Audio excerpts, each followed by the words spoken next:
chains cut deep. The border stretched endless. She was their sacrifice, but the Wolf King saw something they didn't. If you're watching from anywhere in the world, drop your city in the comments below. And if you want to see how Alara survives what's coming next, hit that like button and stick around until the very end. Trust me, you won't see this twist coming. The iron tasted like blood. Alara Voss had been chewing the inside of her cheek for the last 3 miles, trying to focus on something other than the shackles grinding her wrists raw. The chains were old, rusted in places, sharp in others, and they rattled with every stumbling step she took across the frozen ground. Her bare feet had gone numb an hour ago.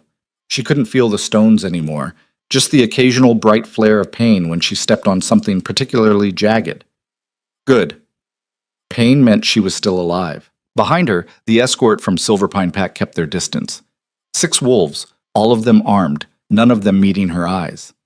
She recognized 2 of them, Garrett, who used to bring her wild herbs when she was younger, and Senna, who'd once asked Alara to heal her daughter's fever.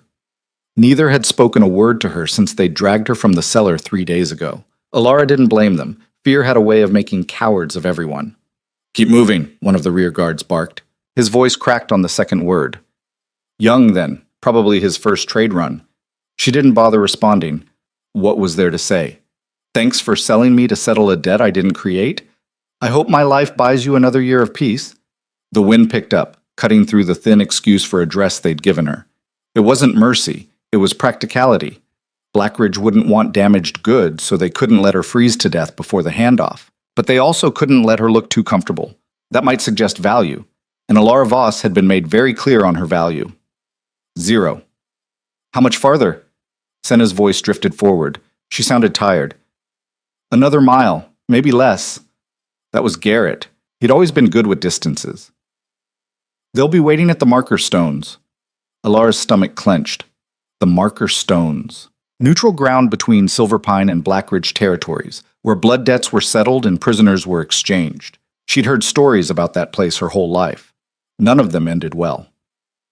You think they'll actually take her? The young guard asked. They'll take her, Garrett said flatly. Ronan Kale doesn't break agreements. No, Alara thought. He just breaks people.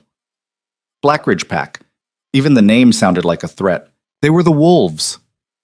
Other wolves whispered about, brutal, unforgiving, led by a king who'd supposedly killed his own father to claim the throne. Their territory stretched across the northern frontier, a wasteland of black stone and frozen rivers where only the strongest survived. Mercy was a foreign concept. Weakness was a death sentence, and Alara was about to become their property. She focused on putting one foot in front of the other. The ground had started to slope upward, and she could see the dark shapes of the marker stones in the distance. 3 massive pillars of granite jutting from the earth like broken teeth. Beyond them, the landscape shifted. The scrubby pines of Silverpine territory gave way to something harsher, darker. Blackridge land. Even from here, it looked hostile. I can't do this, the young guard muttered. Shut up, Corin, Senna hissed. She's one of us. She's nothing. That was the lead guard, a grizzled wolf named Thane who'd made his feelings about Alara very clear from the start. She's a debt payment. That's all she's ever been. Alara's jaw tightened, but she didn't look back. Thane was right, in a way. Her parents had died owing Silverpine's Alpha a favor, something about a failed treaty, a broken promise. The details didn't matter. What mattered was that when her parents couldn't pay, the debt had transferred to her. And when Silverpine needed to appease Blackridge after a skirmish went wrong, someone had remembered the orphan girl with no family and no status. Perfect. They crested the hill, and Alara's breath caught. Blackridge wolves. There were at least 20 of them, arranged in a loose semicircle around the marker stones. They were bigger than Silverpine wolves, broader, scarred, armed to the teeth. Most wore dark leather and fur, and their faces were hard in a way that went beyond mere toughness. These were wolves who'd seen things, done things, and at the center of them stood a man who could only be Ronan Kale. He was taller than the others, with shoulders that looked like they could carry the weight of mountains. His hair was dark, pulled back from a face that was all sharp angles and brutal beauty, the kind of face that belonged on ancient coins or war memorials. He wore black from head to toe, and a long coat that moved like smoke in the wind. But it was his eyes that stopped her, silver, cold, and fixed directly on her. Alara's heart slammed against her ribs. That's far enough. Ronan's voice cut across the distance like a blade. Deep, controlled, carrying the kind of authority that didn't need volume. The Silverpine escort halted immediately. Thane stepped forward, pulling a rolled parchment from his coat. We bring payment for the debt owed. 1 life, as agreed in the Treaty of... I can read. Ronan's gaze hadn't left Alara. Bring her forward. Garrett moved to obey, but Thane held up a hand. The terms state inspection rights. We need verification that... now. The single word carried such weight that even Thane flinched. Garrett grabbed Alara's chains and pulled her forward, half dragging her down the slope toward the marker stones. She stumbled twice, caught herself, kept moving. The Blackridge wolves watched in silence. A few of them looked curious, most looked bored. She was nothing to them. Just another transaction. Garrett shoved her forward when they reached the stones, and Alara went to her knees on the frozen ground. The impact sent pain shooting up her legs, but she bit down hard and didn't make a sound. She'd be damned if she gave them that. Boots appeared in her line of vision, black leather, scuffed, but well made. Look at me. It wasn't a request. Alara raised her head slowly, forcing herself to meet Ronan Kael's eyes. Up close, they were even more unsettling, not quite human, not quite wolf, something in between that made her skin prickle with instinctive wariness. He studied her with the same detached interest someone might give a horse at auction. Then something shifted. His eyes widened fractionally, barely noticeable, but Alara caught it. A muscle twitched in his jaw. For just a second, his carefully controlled expression cracked, revealing something underneath that looked almost like shock. Then it was gone. Remove the chains, Ronan said quietly. Behind him, one of his wolves stepped forward, a massive man with a braided beard and kind eyes that seemed out of place on a Blackridge warrior. He knelt beside Alara and produced a key. This might hurt, he murmured. The metals dug in pretty deep. The shackles fell away with a series of metallic clicks. Blood rushed back into Alara's hands, bringing a wave of pins and needles so intense she had to close her eyes. When she opened them again, Ronan was still staring at her.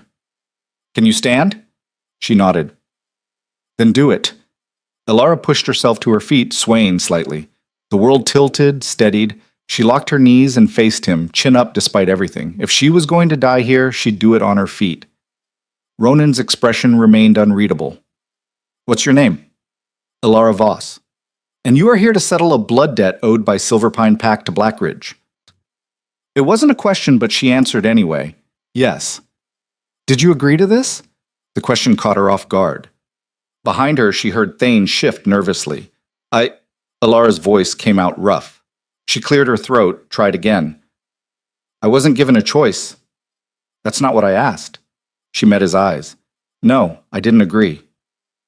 Silence stretched between them. Somewhere in the distance, a crow called out, the sound harsh and lonely. Ronan's gaze swept over her, taking in the torn dress, the bruises on her arms, the raw wounds on her wrists where the shackles had cut deep. His jaw tightened again. She's half starved, he said, still looking at her but clearly addressing Thane. Injured, barely able to stand. The terms didn't specify condition. The terms specified a life. Ronan's voice dropped to something dangerous. This is barely that. She's alive, Thane protested.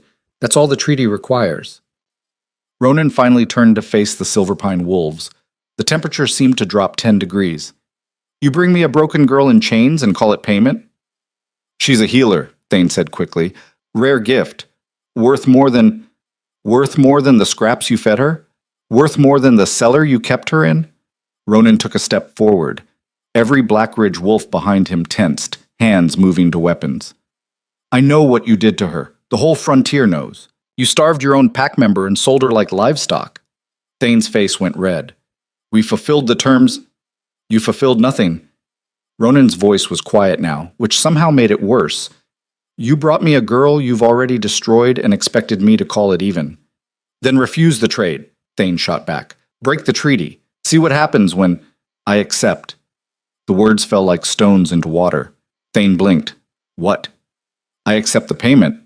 Ronan's eyes cut back to Alara, and something flickered in their depths, something she couldn't name. The debt is settled. Alara Voss is now under Blackridge protection. Protection. The word sounded wrong coming from him. Thane looked like he wanted to argue, but he just nodded and backed away. Fine. She's yours. We're done here. The Silverpine wolves turned to leave, all of them except Garrett. He hesitated, looking at Alara with something that might have been regret. I'm sorry, he said softly. Then he was gone, following the others back over the hill and out of sight. Alara stood alone in front of Ronan Kael, surrounded by 20 armed Blackridge wolves waiting for whatever came next. Her legs shook, her hands throbbed, but she didn't move, didn't speak. Ronan watched her for a long moment. You're not what I expected, he said finally. Neither are you. His eyebrows rose fractionally. No? I expected cruelty. You're just... She trailed off, searching for the word. Controlled.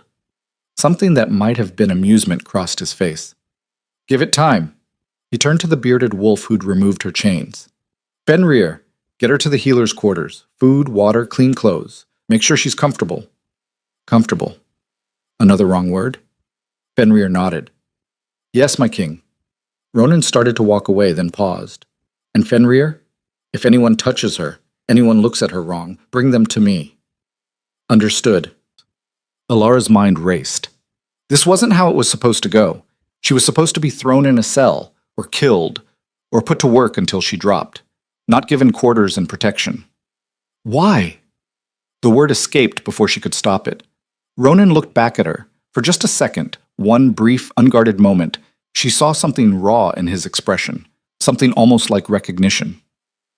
Because you're mine now, he said quietly, and I protect what's mine.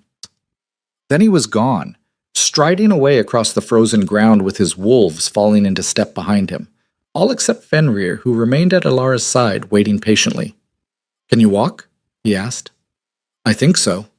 Good. It's not far. Here. He shrugged out of his heavy fur cloak and draped it around her shoulders. The weight of it was immediate and grounding. Better? Alara nodded, not trusting her voice. They walked in silence, following a narrow path that wound between black rocks and dead trees. The landscape here was harsh, all sharp edges and shadows, nothing soft or forgiving. But there was a strange beauty to it, too, in the way starlight caught on ice and the wind sang through stone. You're wondering why he didn't hurt you, Fenrir said after a while. Alara glanced at him. Aren't you going to tell me it's not my place to wonder? No. He smiled, and it transformed his whole face. I'm going to tell you that Ronan Kael is many things, but he's not the monster the frontier thinks he is. Then what is he? Fenrir's smile faded. That's the question, isn't it? They walked for another 20 minutes before the fortress came into view. Blackridge Keep rose from the landscape like it had been carved from a single piece of black stone, all hard lines and brutal architecture, designed to withstand siege and storm. Torches burned in iron sconces along the walls, casting long shadows that danced and twisted in the wind. Home. This was supposed to be her home now. The thought was absurd. Guards nodded to Fenrir as they passed through the main gate. Inside the fortress was warmer but no less imposing. Stone corridors stretched in every direction, lit by more torches and the occasional oil lamp. Wolves moved with purpose. Warriors in training gear, servants carrying supplies, children darting between adults with the kind of wild energy that transcended pack boundaries. Through here, Fenrir led her down a side corridor to a heavy wooden door. These are the healer's quarters. You'll have your own room, access to the medicine stores, and a workspace. He pushed the door open, revealing a space that took Alara's breath away. It was beautiful. Not in a grand way, there were no tapestries or fine furniture, but in its simplicity and function. Shelves lined the walls, stocked with herbs and supplies. A large table dominated the center of the room, covered with clean linen and surgical tools. Sunlight, actual sunlight, poured through tall windows, warming the stone floor. And in the back, through an open doorway, she could see a small bedroom with a real bed and blankets that looked clean and thick. This can't be for me, Alara whispered. It is. Fenrir moved to the shelves, pulling down jars and bundles with practiced ease. Our last healer died 6 months ago. We've been managing without, but... He trailed off, shaking his head. It hasn't been easy. Alara walked to the center of the room, turning in a slow circle. Why do I get the feeling there's more you're not saying? Fenrir set down the herbs he'd been gathering and faced her. Blackridge isn't like other packs. Our culture is harsh. Pain is seen as strength. Weakness is death.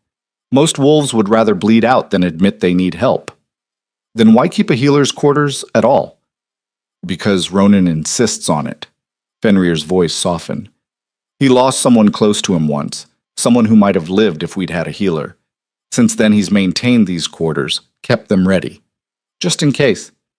Just in case. Elara traced her fingers along the edge of the work table, feeling the smooth wood beneath her touch. And now I'm that just in case. Now you're a lot more than that. Fenrir moved toward the door. Rest, eat. I'll have food sent up within the hour. Tomorrow, you can start figuring out what comes next. He left before she could ask what he meant. Elara stood alone in the healer's quarters, surrounded by supplies and sunlight and the strange, impossible reality of her new life. She should have been terrified. Part of her was. But another part, a part she didn't want to examine too closely, felt something else entirely. Hope. It was a dangerous thing to feel. The food arrived exactly an hour later, carried by a young woman with nervous eyes and quick hands. She set the tray on the table, bobbed something that might have been a curtsy, and fled before Elara could thank her. Elara ate slowly, savoring every bite. Roasted meat, fresh bread, vegetables that actually had flavor. Real food, more than she'd seen in months. When she finished, she made her way to the bedroom and collapsed onto the bed. Sleep claimed her instantly. She woke to screaming. Elara bolted upright, heart pounding, momentarily disoriented. The room was dark except for moonlight streaming through the windows. Outside, the screaming continued, raw, agonized, the sound of someone in terrible pain. She was moving before she consciously decided to, grabbing a robe from the hook by the door and running barefoot into the corridor. The screaming was coming from somewhere below. She followed the sound down twisting stairs, through passages she didn't recognize, until she burst into what looked like a training yard. 20 wolves stood in a circle, watching.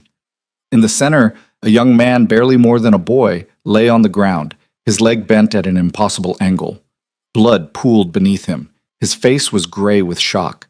And standing over him, arms crossed, was a man who looked so much like Ronan that Alara's breath caught. Same height, same build, same sharp features. But where Ronan's eyes had been cold and controlled, this man's burned with something cruel. "Get up," the man said. The boy whimpered, "I can't. My leg." "Then you're weak," the man's voice carried across the yard. "And weakness has no place in Blackridge." Elara didn't think. She pushed through the circle of wolves and dropped to her knees beside the boy. Up close, she could see bone fragments pushing against the skin. Compound fracture. Bad one. "What are you doing?" The man's voice cracked like a whip. "Helping him." Elara placed her hands on either side of the break, feeling for the damage. There. She could sense it, the way the bone had shattered, the torn muscle and ligament. He doesn't need help. He needs to learn. He needs a healer. The yard went silent. Elara closed her eyes and let her gift flow. It wasn't dramatic, no light, no sound, just a gentle warmth spreading from her palms into the boy's leg. She felt the bone fragments shift, realigning. The torn tissue began to knit. The bleeding slowed, stopped. When she opened her eyes, the boy's leg was straight. He stared at her like she'd performed a miracle. "Can you stand?" she asked quietly. He nodded, still too shocked to speak. With her help, he got to his feet, testing the leg cautiously. It held. Elara looked up at the man who'd been willing to let him suffer. "What's your name?" "Darius Kale." His eyes were flat, dangerous. "The king's brother." Of course he was. "Well, Darius Kyle," Elara said, rising to her full height, even though he towered over her, "in my world, we don't let people bleed out to prove a point. This isn't your world." He leaned in close, and she could smell smoke and violence on him. "This is mine. And here, pain makes you stronger." "No." Elara met his eyes without flinching. "Pain just makes you hurt." For a moment she thought he might hit her. His hand twitched, his jaw clenched, but then footsteps echoed across the yard, and everyone turned. Ronan. He took in the scene with a single sweep of his eyes, the blood on the ground, the healed boy, Elara facing down his brother. Something flickered across his face, too quick to name. "Darius." he said quietly. A word. It wasn't a request. Darius's jaw worked, but he nodded and followed Ronan to the far side of the yard. Alara couldn't hear what they said, but she saw the tension in both men's shoulders, the way Ronan's hands clenched and unclenched at his sides. The argument lasted less than a minute.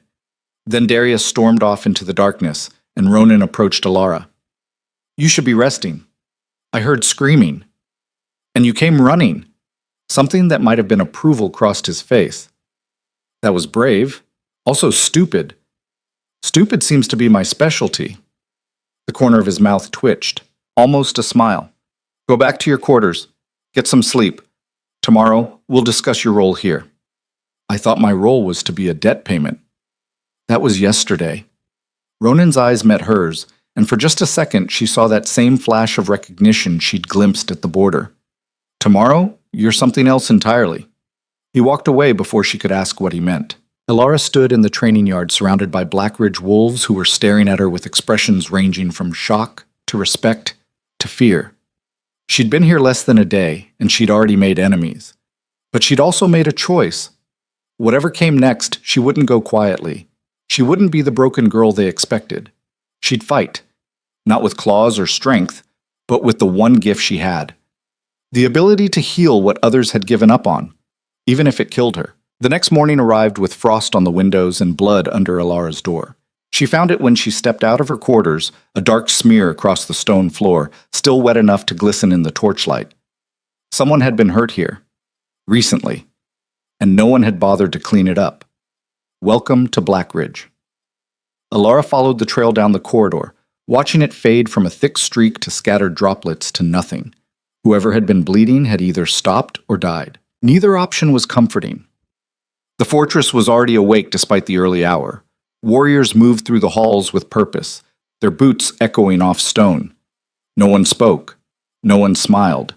They just moved, grim-faced and silent, like soldiers marching to war. Maybe they were. Alara made her way to the main hall, drawn by the smell of food and the low rumble of voices. The space was massive, high ceilings supported by black stone pillars, long tables arranged in neat rows, a roaring fire at the far end that did almost nothing to warm the room. Wolves sat in clusters, eating quickly and efficiently. No lingering, no conversation beyond what was necessary. She spotted Fenrir near the fire and made her way over. "You're up early?" he said, sliding a plate toward her. "Couldn't sleep?" Someone bled outside my door. Fenrir didn't even blink. "Training accident, probably. Darius runs dawn drills. They get rough. Rough enough to need a healer. Usually." He took a bite of bread, chewed thoughtfully. "But most won't come to you. Pride gets in the way." Alara picked at her food. The eggs were good, but her stomach felt tight. "How long has it been like this?" "Like what?" "This brutal." Fenrir set down his fork. "Always, since before Ronan took the throne. His father believed strength was everything, that mercy made you weak, kindness made you soft. Darius learned at his feet. When their father died and Ronan became king, everyone expected things to change." He paused. "They didn't." "Why not?" "Because Ronan carries his own demons." Fenrir's voice dropped. "And because Darius still holds too much power. He's captain of the guard, commander of the warriors. Half the pack answers to him before they answer to Ronan. That's a problem." "That's an understatement." A commotion near the entrance cut off whatever Alara might have said next. Wolves were entering in pairs and small groups, supporting injured packmates. She counted 6, all of them bleeding, limping, barely standing. Dawn drills. "I need to go," Alara said, already moving. Fenrir caught her arm. "Wait, you can't just watch me." She crossed the hall quickly, intercepting the first pair before they could disappear down a side corridor. Up close, the damage was worse than she'd thought.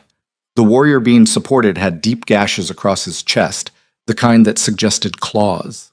His breathing was shallow, labored. "Let me help," Alara said. The uninjured wolf, a woman with scars across her face, shook her head. "We don't need—" "You're bleeding through your shirt," Alara interrupted, looking at the woman's side where red was seeping through the fabric. "Both of you are hurt. Let me help, or get out of my way so I can help someone else." The woman's eyes widened. For a moment, Alara thought she'd refuse. Then she nodded once, sharp and quick. Healer's quarters, Alara said. Can you make it? Yes. Go. I'll be right behind you.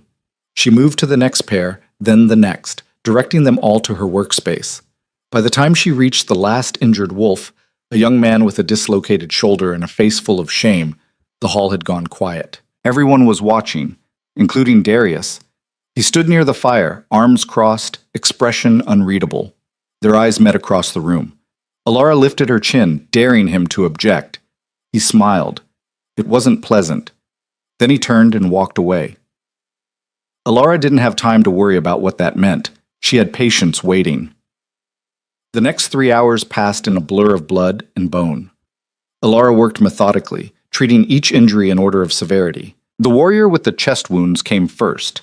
She had to repair internal damage before addressing the surface cuts. Then the woman with the side injury whose ribs had been cracked. Then the others. None of them spoke beyond what was necessary. They endured her touch with gritted teeth and rigid spines, as if accepting help was itself a kind of failure. You can relax, Alara told the young man with the dislocated shoulder as she positioned his arm. This is going to hurt regardless of how tense you are. Pain makes you stronger, he said through clenched teeth. Pain just makes you hurt.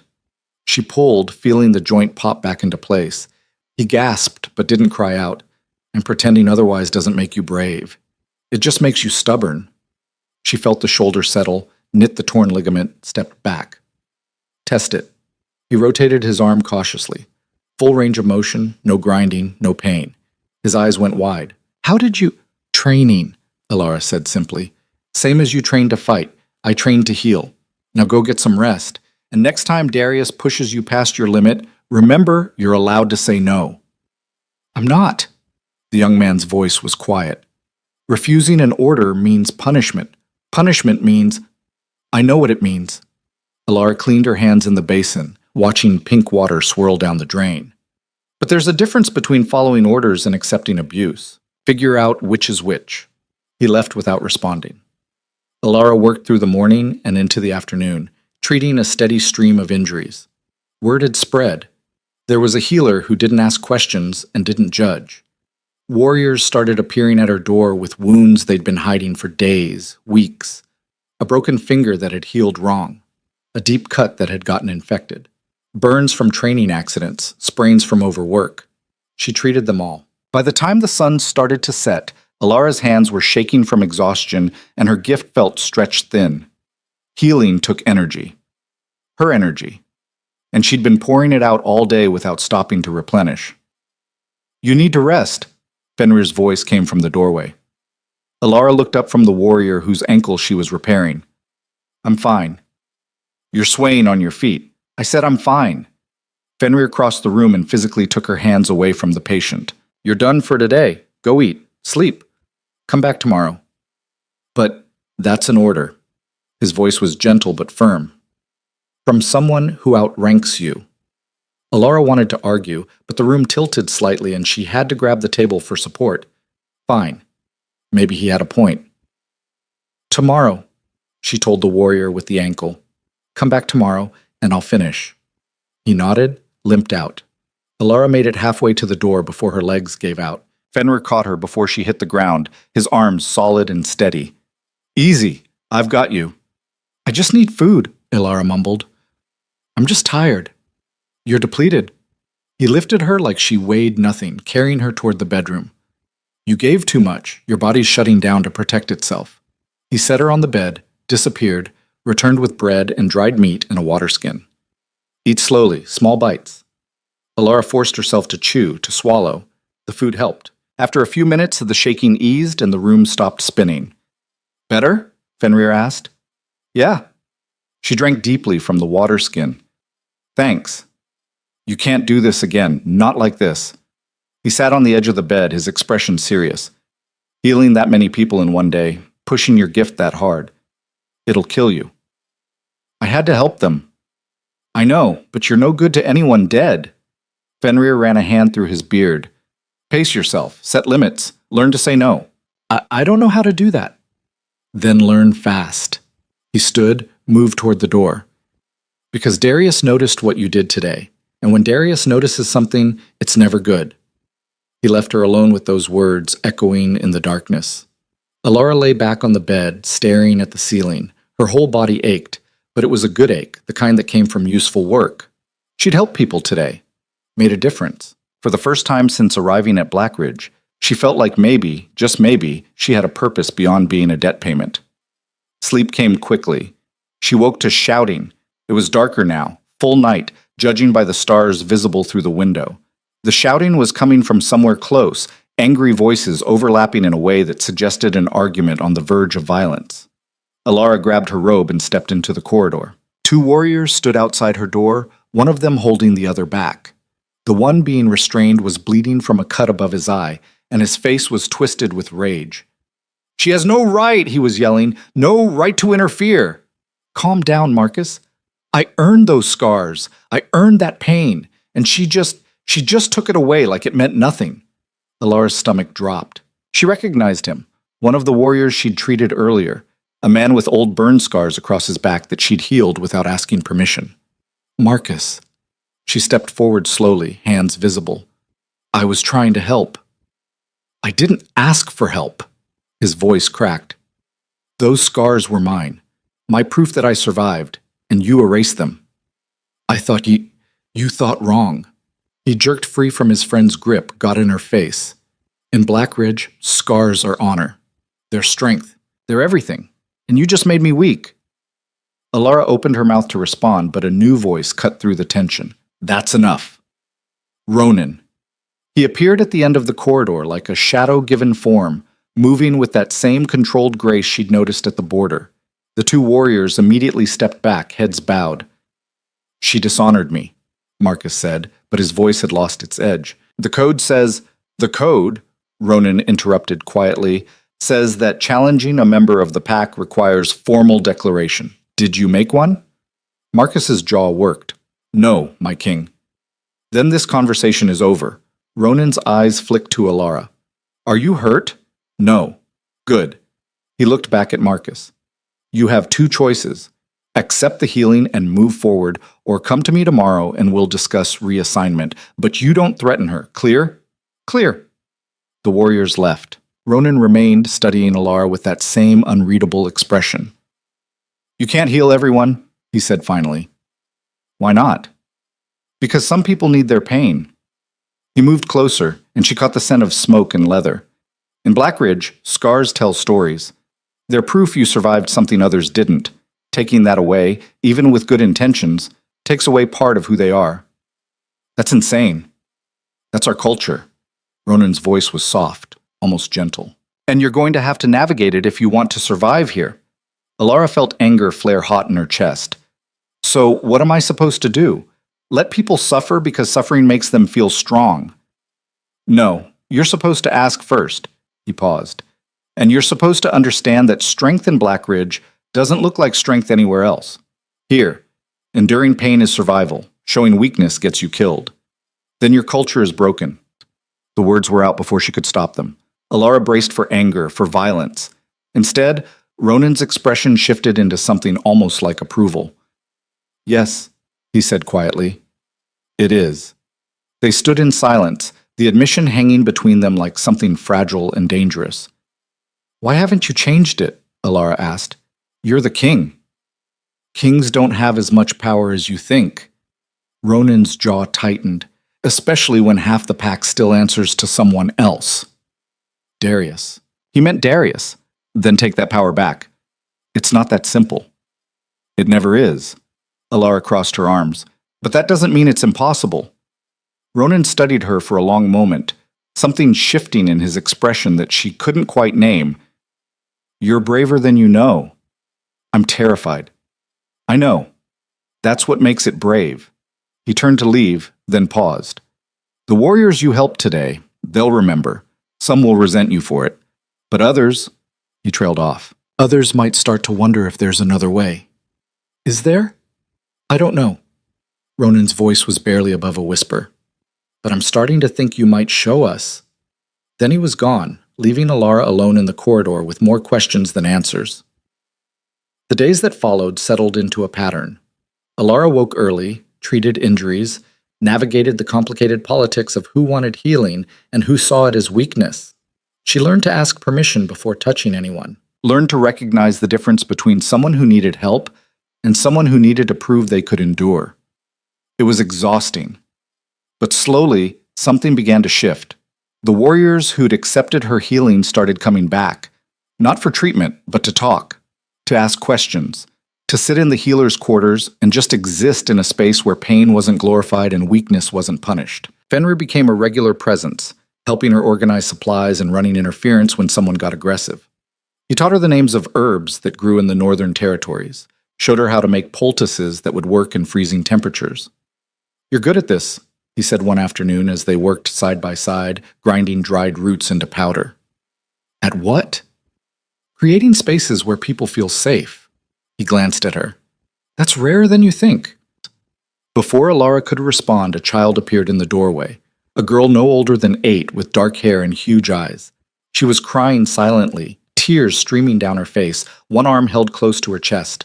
Alara was on her feet immediately. "Hey, what's wrong?" The girl hiccuped, tried to speak, couldn't. "It's okay." Alara knelt down to the girl's level. "I'm Alara. Can you show me where it hurts?" The girl extended her arm slowly. The wrist was swollen, already turning purple. Broken, probably. But that wasn't what made Alara's blood run cold. There were other bruises. Old ones. Finger-shaped marks on the girl's upper arm. A fading black eye barely visible under carefully arranged hair. "Who did this to you?" Alara's voice came out harder than she intended. The girl flinched back. "I'm sorry, I'm not angry at you." Alara softened her tone. "But I need to know who hurt you." "Training," the girl whispered. "You're 8 years old." "Commander Darius says we start young." The girl's voice was barely audible. "Says pain makes us strong." Alara's vision went red around the edges. She took a slow breath, forced herself to focus. "Okay, let me look at your wrist first. This might hurt a little, but I'll be as gentle as I can." She felt along the bone, confirming what she'd suspected. Clean break, recent. The healing was simple. She'd done it 100 times. But as her hands glowed with warmth and the bone knit itself back together, all Alara could think about was Darius standing over this child, teaching her that suffering was noble. "There." She released the girl's wrist. "How does that feel?" The girl flexed her fingers, eyes wide. "It doesn't hurt." "Good." Alara stood, moved to the shelves. "I'm going to make you something for the other bruises. A salve. It'll help them heal faster." "I'm not supposed to use medicine." "Why not?" "Commander Darius says it makes us soft." "Commander Darius," Alara said carefully, "isn't here, and I'm the healer, which means when it comes to injuries, I make the rules. Understand?" The girl nodded slowly. Alara mixed the salve quickly, showing the girl how to apply it. "Come back tomorrow. And if anyone hurts you again, you come straight to me. Clear?" "Yes, ma'am." The girl left, moving quieter than any child should. Fenrir was watching Alara with an expression that might have been concern. "You're going to make an enemy." "I already have one." Alara wiped her hands clean, but they were shaking. "He's teaching children that pain is strength, that abuse is training. How is no one stopping this?" "Because it's always been this way. Because Ronan's trying to change things slowly, carefully, without starting a civil war, because everyone's too afraid to fight back." Alara cut him off. "Well, I'm not." "Alara, no." She turned to face him fully. "I didn't survive Silverpine's cruelty just to watch it happen here. If Darius wants to make an enemy of me, fine. But I'm not backing down." Fenrir sighed. "You're going to get yourself killed." "Probably. And you're okay with that?" Alara thought about the little girl with the broken wrist and the silent tears. About the warriors who hid their injuries because showing weakness meant punishment. About a culture so twisted that suffering had become sacred. "I'm okay with trying," she said finally. That night, Alara couldn't sleep. She paced her quarters, mind racing, trying to figure out how to navigate a situation where doing the right thing might get her killed. Around midnight, she gave up and went for a walk. The fortress was quieter at night, but not empty. Guards patrolled the walls. Wolves moved through shadows on errands she couldn't guess. She wandered without direction, just trying to clear her head. She found herself in the training yard where she'd first confronted Darius. Someone was there. Ronan stood in the center of the space, shirtless despite the freezing temperature, moving through what looked like combat forms. His body was a map of scars, some old and faded, others newer. He moved with lethal precision, every strike controlled, every turn exact. Alara should have left. Instead, she stepped into the yard. Ronan stopped mid-movement, turned to face her. Can't sleep? Too much thinking. I know that feeling. He grabbed a shirt from the fence, pulled it on. What's bothering you? Your brother is training children to see abuse as strength. Ronan's expression went carefully blank. I know. And you're letting him? I'm trying to find a way to stop him that doesn't tear the pack apart. His voice was tight. You think I like what he's doing? You think I enjoy watching him twist everything our father taught us into something even worse? Then stop him. It's not that simple. The words came out sharper than Alara had ever heard from him. Half the warriors follow him because they believe what he's teaching. The other half are too afraid to object. If I move against him directly, we'll have a civil war. Wolves will die. Children will die.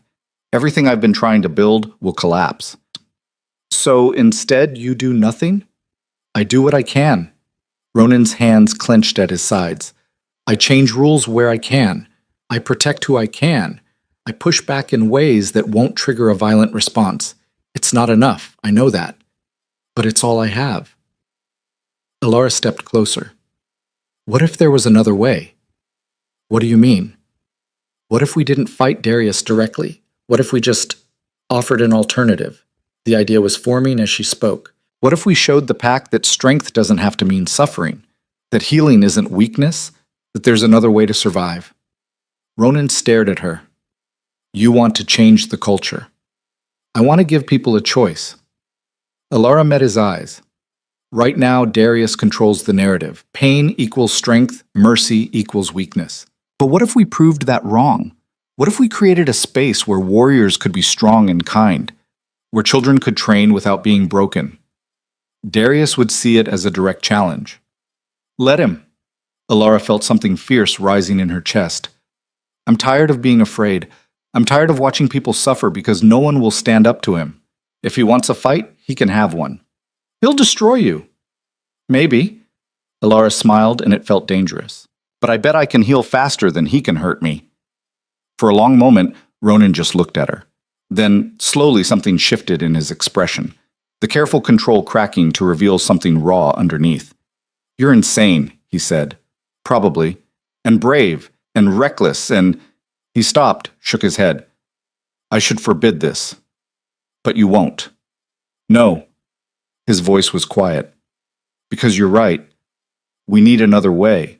And if there's even a chance you can show us one. He trailed off. What do you need from me? Permission, protection, and a promise that you'll back me when Darius retaliates.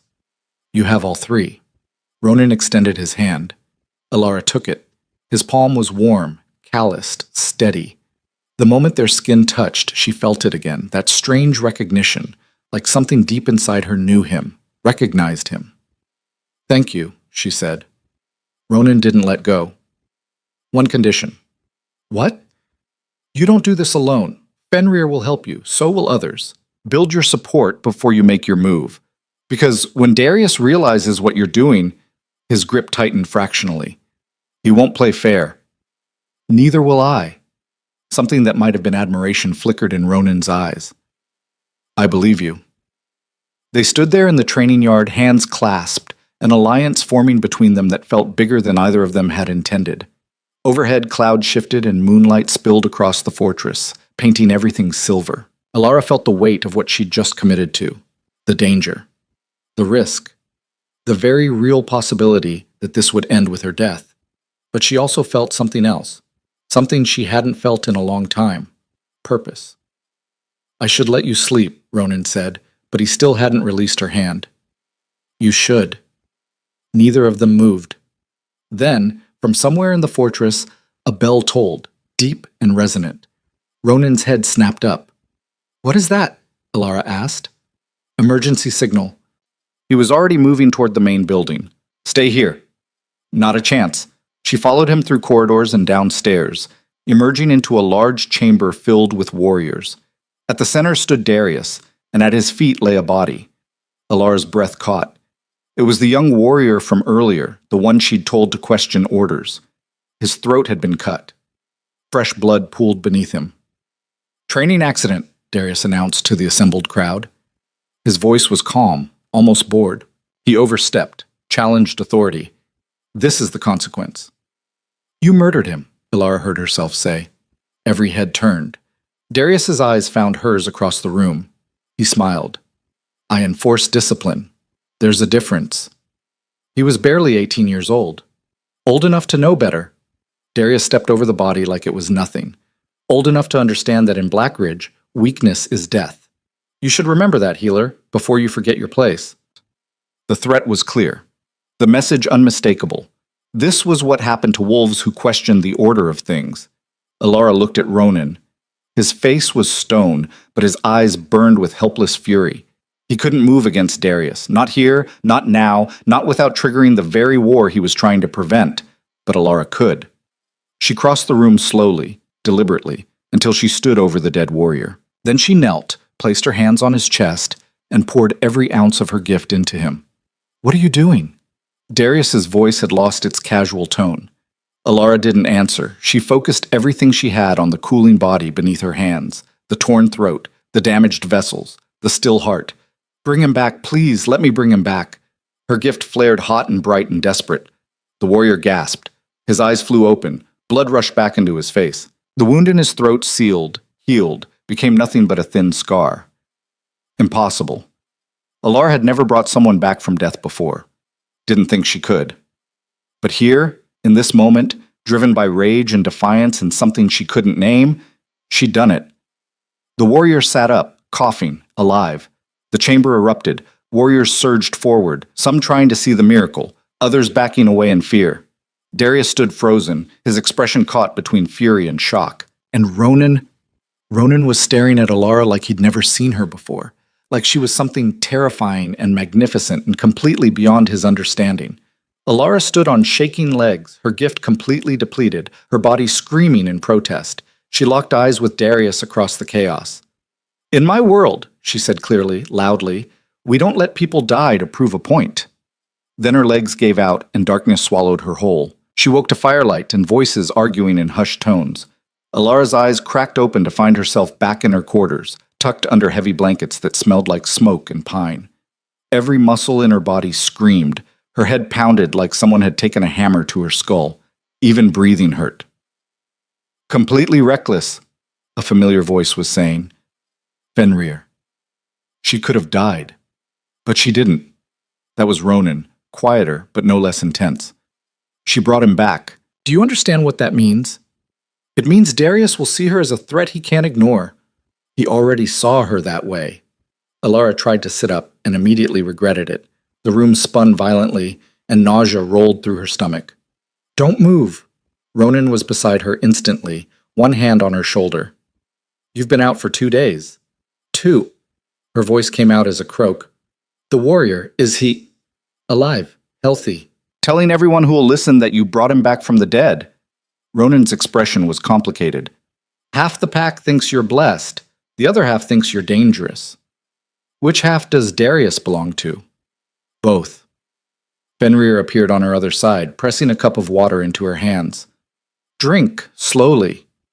Alara obeyed, feeling the liquid soothe her raw throat. "What happened after I passed out?" The two men exchanged glances. "Chaos," Fenrir said finally. "Warriors arguing about whether what you did was a miracle or a violation. Darius trying to spin it as dark magic. Ronan declaring you under royal protection. And then Darius challenged that protection," Ronan added, his voice tight. "In front of everyone. Said that if you were truly under my authority, you should be subject to pack law, which means a trial." Alara's stomach dropped. "Trial for what?" "Interfering with pack justice. Using forbidden magic. Take your pick." Ronan's jaw clenched. "He's turning this into a power play. If I protect you, I'm undermining pack law. If I don't, he gets to punish you however he sees fit." "When?" "Tomorrow night, full moon. The whole pack will witness." Fenrir's voice was grim. "It's theater. Darius wants everyone to see what happens when someone challenges him." Alara set down the cup, her hand steadier than she felt. Then we give them a show. This isn't a game, Ronan snapped. If the trial goes against you, Darius can demand execution, and I won't be able to stop it without starting a war. I know. Alara met his eyes. But hiding won't help either. If I'm going to change things here, I need to face this head on. You're not strong enough. You can barely sit up. I have a day to get stronger. She pushed the blankets aside, ignoring the way her vision blurred. Help me or get out of my way. Ronan caught her before she could stand, his hands firm on her arms. Stop. Just stop. His voice was rough. You don't have to do this. Yes, I do. Why? The question came out almost desperate. Why are you so determined to fight a battle you can't win? Because I've spent my whole life being powerless, Alara wanted to say. Because I'm tired of watching cruelty go unchallenged. Because if I don't stand up now, I never will. Instead, she said simply, because someone has to. Something shifted in Ronan's expression, the control he wore like armor cracking just enough to show what lay beneath. Pain, exhaustion, and something that looked almost like hope. Then you're not doing it alone. He released her arms but didn't step back. Fenrir will help you prepare. I'll make sure the trial is conducted fairly. And if Darius tries anything, he will, Alara interrupted. We all know he will. Then we'll be ready. Ronan's eyes held hers. But you need to understand something. Tomorrow night, I can't show favoritism. I have to be impartial, which means I can't protect you the way I want to. I'm not asking you to. I know, but I'm going to anyway. His hand found hers, squeezed once. Just be careful. Then he was gone, leaving Alara alone with Fenrir and a day to prepare for something that might get her killed. The next 24 hours passed in a blur of preparation. Fenrir drilled her on pack law, teaching her the protocols of a formal trial. The little girl with the broken wrist, whose name Alara learned was Mira, brought her food and water, refusing to leave even when Alara told her it wasn't safe. You helped me, Mira said stubbornly. Now I help you. Other wolves appeared throughout the day. Warriors she'd healed, bringing offerings, herbs, furs, small tokens of support. They didn't stay long, didn't say much, but their message was clear. She wasn't alone. But neither was Darius. As sunset approached, Alara could hear his supporters gathering in the main hall. Their voices carried through the stone corridors, loud, aggressive, demanding justice for what they called her crimes. They're working themselves into a frenzy, Fenrir observed, peering out the window. Darius has been feeding them stories all day, making you out to be some kind of dark witch who violated the natural order. Maybe I did. Alara was braiding her hair, trying to keep her hands busy. Bringing someone back from death, that's not natural. Neither is letting people die when you could save them. Fenrir turned from the window. You ready? No. Yes. Liar. But he smiled, sad and warm. Come on, it's time. The main hall had been transformed. Torches lined the walls, casting dramatic shadows across the gathered crowd. Every wolf in Blackridge seemed to be there, packed shoulder to shoulder, the air thick with tension and anticipation. A raised platform had been erected at the far end, where 3 chairs sat like thrones. Darius occupied the center chair, looking every inch the commander in his formal leathers and furs.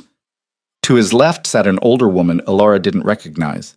Severe face, calculating eyes. To his right, the chair remained empty. For Ronan. Alara walked down the center aisle, Fenrir at her side, feeling hundreds of eyes tracking her movement. Some looked curious, others hostile. A few, she caught sight of the warriors she'd healed, Mira clinging to someone's hand, looked hopeful. She reached the platform and stopped, keeping her spine straight and her chin high. Darius smiled down at her. Alara Voss, you stand accused of violating pack law. How do you plead? I'd like to hear the charges first. Murmurs rippled through the crowd. Bold, the older woman remarked. I like that. Darius's smile didn't waver. The charges are simple. You interfered with lawful execution. You used forbidden magic to resurrect the dead. And you challenged pack authority in front of witnesses. He leaned forward. Each crime carries a penalty of death. Then it's a good thing I'm not guilty. The murmurs grew louder. You don't deny what you did? Darius asked. I deny that what I did was criminal, Alara's voice carried across the hall. I'm a healer. I heal people. That's not a crime. It's my purpose. You brought someone back from death. I brought someone back from murder. Alara turned to address the crowd directly. That warrior died because he questioned orders, because he dared to think for himself, and Commander Darius killed him for it. Lies. Darius was on his feet. He died in training. His throat was cut. Alara's voice was sharp. That's not training. That's execution. The hall erupted. Warriors shouted over each other, some supporting Darius, others demanding answers. Alara watched it unfold with grim satisfaction. She'd thrown the first stone. Now chaos would do the rest. Silence! The command came from the entrance. Ronan entered like a storm made flesh. He'd changed into formal attire, black and silver, a crown of twisted metal resting on his dark hair. He looked every inch the king, and the crowd fell quiet immediately. He took the empty chair without looking at Alara, his face carved from stone. Continue. Darius sat back down, but his composure was rattled. We were discussing the accused's crimes. I heard. Ronan's tone was neutral. Elder Morna, what does Pack Law say about healing magic? The older woman consulted a thick book in her lap. It's permitted, even encouraged, provided it doesn't violate the natural order. And resurrection? Falls into gray area. Morna's eyes gleamed. Some argue it violates natural order. Others argue it's the highest form of healing. Precedent could go either way. Convenient, Darius muttered. What about the charge of challenging authority? Ronan asked. That one's clearer, Morna said. If the accused openly defied a direct command from a superior, penalty is severe. But, she paused, if the command itself was unlawful, the accused had duty to resist. Alara felt a spark of hope. Morna was giving her an opening. The command to execute that warrior, Alara said quickly. Was it lawful? He challenged my authority, Darius shot back. Pack Law is clear. Pack Law says challenges must be formal, Morna interrupted, still consulting her book. Declaration witnessed, terms agreed upon. Was that done? Darius's jaw worked. The situation was fluid. That's not an answer. He was insubordinate. Still not an answer. Morna looked at Ronan. My king, I believe we need testimony from witnesses. Did anyone see what actually happened? Silence. Then, from the back of the hall, a voice. I did. Every head turned. The warrior Alara had resurrected stepped forward, young face pale but determined. I was there. I questioned whether Commander Darius's training methods were too harsh. That's all. I didn't challenge him formally. I just asked a question. And he killed you for it, Alara said softly. He would have. The warrior's voice strengthened. If you hadn't brought me back. The hall erupted again, louder this time. Warriors were arguing openly now, old divisions cracking wide. Alara saw it happening in real time, Darius's support fracturing, doubt spreading like poison. This is absurd! Darius was on his feet again. You're letting her manipulate you. She's dangerous. She's effective, Morna corrected. There's a difference. She violated every principle Blackridge stands for. Perhaps those principles need examining. The elder's voice was mild, but her words landed like bombs. I've been watching you, Darius Kale.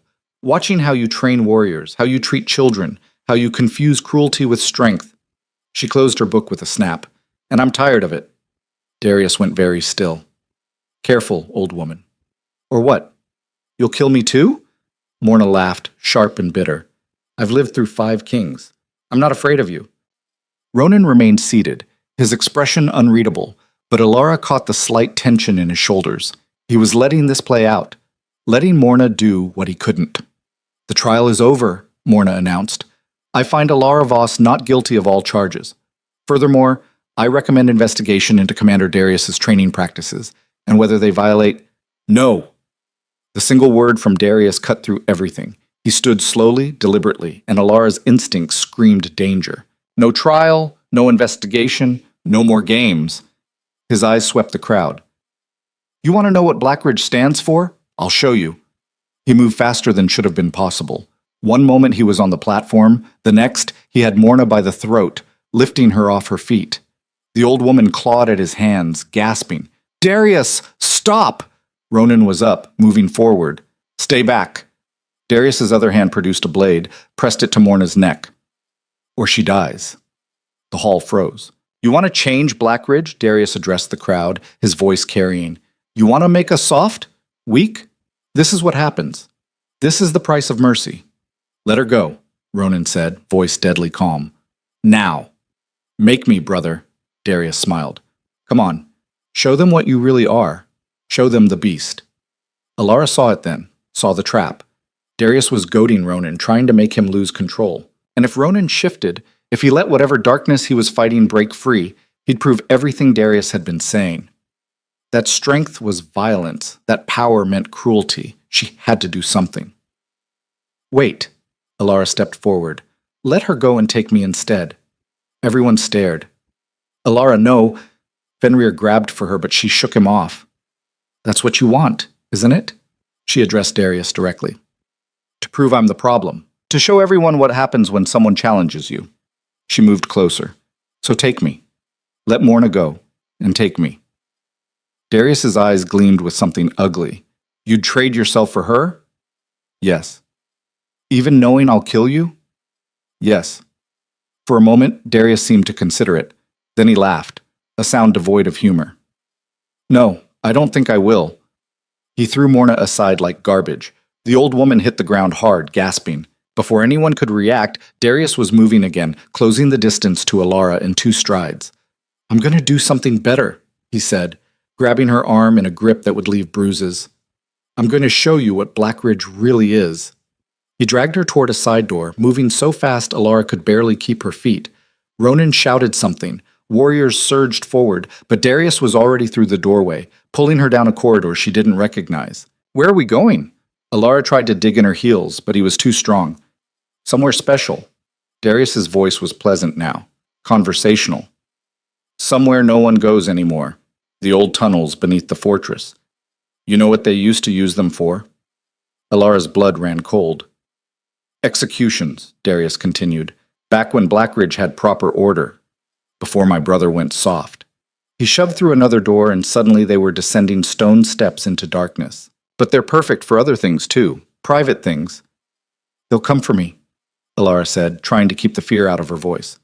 I'm counting on it. Darius pulled her deeper into the tunnels, especially Ronan. See, my brother has this problem. He cares too much, gets attached, and when people he cares about are threatened, he glanced back at her. Well, that's when the beast comes out. Understanding crashed over Alara. You're using me as bait. Smart girl. Darius pulled her around a corner into a large chamber lit by old torches. I've been trying to trigger him for years, but he's too controlled, too careful, never lets the darkness out where anyone can see. He shoved Alara against the wall. But for you, he'll break. I saw how he looked at you. Whatever's between you two, it's strong enough to make him stupid. You're insane. I'm practical. Darius produced rope from somewhere, began tying her wrists. When Ronan comes, and he will, I'll push him until that beast takes over. And when it does, when everyone sees what he really is, they'll beg me to take the throne. Problem solved. Alara tried to fight, but he was too strong, too skilled. Within seconds, she was bound to an old iron ring set into the wall, arms stretched above her head. Comfortable? Darius asked. Go to hell. Already there. He stepped back, examining his work. Now we wait. They didn't have to wait long. Footsteps echoed in the tunnels, running, urgent. Then Ronan burst into the chamber, Fenrir and a dozen warriors behind him. Let her go, Ronan said. His voice was too calm, dangerously calm. Or what? Darius spread his hands. You'll make me? Darius, this is between us. Leave her out of it. But she's the best part. Darius moved to Alara, trailed one finger down her cheek. She jerked away, and he laughed. See? She already knows what you really are, what you're capable of. Don't. Ronan's hands were clenched so tight Alara could see them shaking. Don't touch her. Why not? Darius's hand moved to Alara's throat. What are you going to do about it? Ronan took a step forward, and Alara saw it, saw something shift behind his eyes, something dark and primal and barely contained. Ronan, don't, she managed. It's a trap. Darius's hand tightened on her throat, cutting off her words. and Ronan snapped. The change wasn't dramatic. No transformation, no sudden shift. But everything about him became more dangerous, more predatory, more other. His eyes went pure silver. The air around him seemed to darken. Let her go. Each word was a growl. Darius smiled. There he is. There's the beast. He released Alara's throat and drew a blade, wickedly curved, the edge gleaming in the torchlight. Come on, brother. Show them what you really are. Ronan moved. What followed was less a fight than a disaster. Ronan was faster than he should have been, stronger, driven by something beyond rage. He hit Darius like a battering ram, and the two of them went down in a tangle of violence. The warriors who'd come with Ronan tried to intervene, but Fenrir held them back. Don't. If you get between them now, you'll die. Alara pulled against her restraints, panic clawing at her chest. This was exactly what Darius wanted. Ronan was losing control, and everyone was seeing it happen. Stop, she shouted. Ronan, stop! He didn't hear her, or couldn't. He had Darius pinned now, hands around his brother's throat, squeezing. Darius was laughing even as his face turned purple. That's it, Darius choked out. Kill me. Show them you're just like our father. Show them you're the monster. He struck upward with the blade he'd been hiding. The poison-coated steel drove deep into Ronan's side. Everything stopped. Ronan's eyes went wide. He released Darius, stumbled back, looked down at the blade protruding from his ribs. Nightshade oil, Darius said, getting to his feet, mixed with silver dust, specifically designed to kill wolves, specifically designed to kill you. He pulled the blade out with a wet sound, and Ronan collapsed. No! Alara pulled so hard against her restraints that her wrists bled. No, no, no! Darius wiped the blade on his sleeve, looking almost regretful. I didn't want it to end like this. I wanted them to see you lose control. But this works too. He addressed the watching warriors. Witness, I defended myself against the Beast King. He attacked me, and I had no choice. Liar! Fenrir's voice was raw. You provoked him. You poisoned him. Prove it. Darius sheathed the blade. The poison will work fast. In a few minutes, he'll be dead, and I'll be king. And Blackridge will return to what it was meant to be. Alara watched Ronan convulse on the ground, watched his skin turn gray as the poison spread. She could feel it from here, could sense his body shutting down, systems failing one by one. And beneath it, something else, something massive and dark and wrong, rising up as Ronan's control shattered. The beast. It was trying to break free. And if it did, if it took over while Ronan was dying, it would destroy everything, everyone, including Ronan himself. Untie me, Alara said. What? Fenrir stared at her. Untie me now, or we all die. Something in her voice must have convinced him. Fenrir rushed forward, cutting through the ropes with his knife. Alara's arms dropped, numb and useless. She forced them to move, crawling to where Ronan lay. Up close, it was worse. His eyes were unfocused, his breathing shallow. Black veins spread from the wound like cracks in ice, and underneath his skin something moved. Ronan. She put her hands on his face. Can you hear me? His eyes found hers. For just a second, he was there, present, aware. Then the darkness swallowed him again. I'm going in, Alara said to no one in particular. Into his mind. I'm going to try to... That's suicide, Fenrir interrupted. If the beast is awake, it'll kill you. It'll kill him if I don't try. Alara placed her hands on Ronan's chest, feeling his heart race and stutter beneath her palms. Keep everyone back. No matter what happens, don't let them interfere. Alara, promise me. Fenrir's jaw worked. I promise. Alara closed her eyes and dove. The mental landscape was chaos. She found herself in darkness so complete it felt solid. Somewhere ahead, she could hear breathing, massive, labored, and human, and beneath that, a heartbeat like thunder. Ronan? Her voice echoed strangely. The breathing stopped. Then something moved in the darkness, something huge enough that Alara felt it displace air. She forced herself to stand still, to not run. I'm not here to fight you, she said to the darkness. I'm here to help. A growl answered her, low, dangerous, the sound of a predator that had never known mercy. I know you're scared, Alara continued. I know you think you're protecting him, but you're not. You're killing him. The darkness shifted. For just a moment, she caught a glimpse of what lived here. Something ancient and primal, all teeth and rage and survival instinct. It wasn't evil. It was terrified. You don't have to be alone, Alara whispered. You don't have to carry this by yourself. Another growl, but quieter now. Uncertain. Alara took a step forward into the darkness, then another. Her gift flared warm in her chest, not attacking, just present, offering. Let me help you, she said. Let me help both of you. The beast emerged from the shadows. It was massive, wolf-shaped but wrong, too large, too sharp, made of nightmare and fear. Its eyes burned silver and its teeth could have torn her apart. Alara didn't run. She walked toward it, hands out, showing she had no weapons. I see you, she said. I see what you are. Not a monster, just something trying to survive. The beast lowered its head, bringing those burning eyes level with hers. And Alara understood. This wasn't some separate entity. This was Ronan, the part of him he'd been taught to hate, to hide, to fear, all his darkness, his rage, his grief, shaped into something he could barely control. It wasn't trying to destroy him. It was trying to keep him alive the only way it knew how, through violence. You don't have to fight anymore, Alara said gently. She placed one hand on the beast's massive head. You can rest. I've got him. The beast shuddered beneath her touch. Then, slowly, impossibly, it began to shrink. The teeth receded, the eyes dimmed. The darkness pulled back, condensing, reorganizing, becoming part of Ronan instead of something separate. Alara felt the moment it happened, felt the beast and the man merge, become whole, become balanced. The poison was still there, still killing him, but now she could fight it. Now she had a chance. She poured everything she had into healing him. The poison fought back, burning and toxic, but she was stronger. She found every drop, every trace, and neutralized it, repaired the damage to his organs, knit torn tissue, brought his heart back to steady rhythm. When she finally pulled back, gasping, Ronan's eyes were open, and they were his own. She was back in the physical world, sprawled across his chest, her hands still glowing faintly with warmth. Around them, the chamber was silent. Ronan stared up at her, and for the first time since she'd met him, his expression was completely unguarded. What did you do?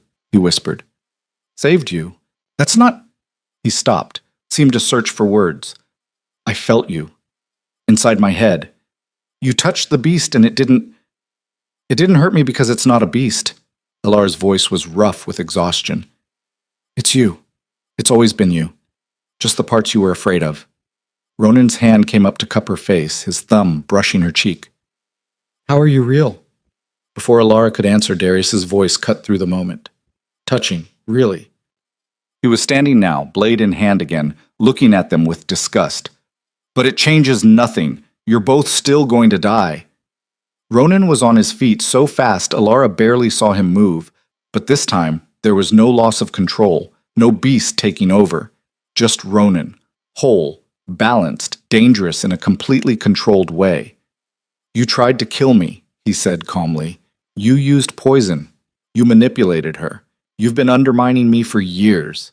He took a step forward. And I'm done. Darius backed up, suddenly looking uncertain. Brother, don't call me that. Ronan's voice was quiet, deadly. You stopped being my brother the day you chose fear over family. He moved. This fight was different. No wild rage, no loss of control, just precision. Ronan disarmed Darius in 3 moves, had him on the ground in 5. The blade clattered across the floor.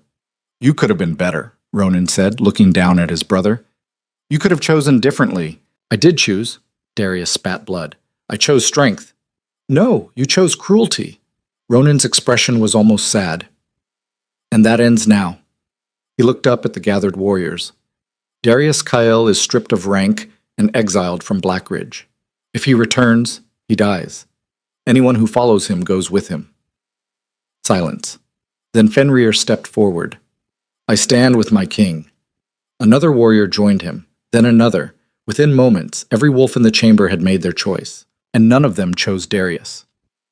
Ronan hauled his brother to his feet. You have until dawn to leave.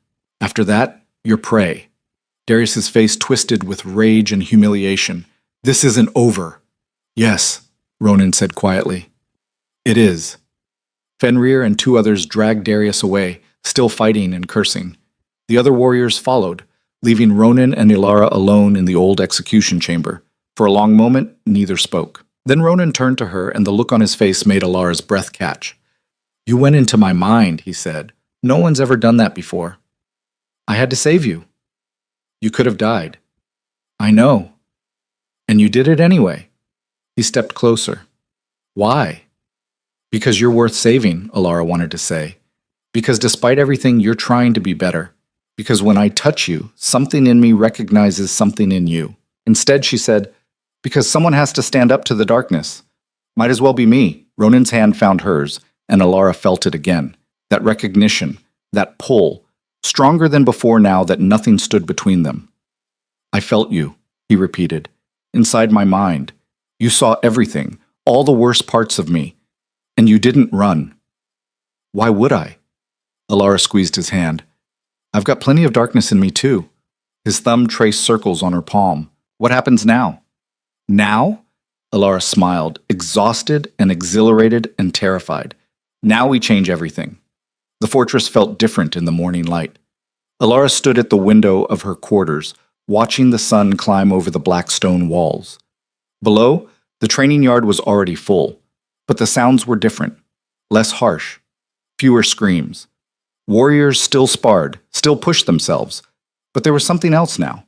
Laughter, actual conversation, small moments of humanity breaking through the iron discipline. 3 weeks since Darius's exile. 3 weeks of slow, careful change. It wasn't easy, nothing worth doing ever was. "You're up early," Ronan's voice came from the doorway. Ilara didn't turn, but she smiled. "Couldn't sleep." "Bad dreams?" "Good ones, actually." She glanced back at him. "That's what's keeping me awake."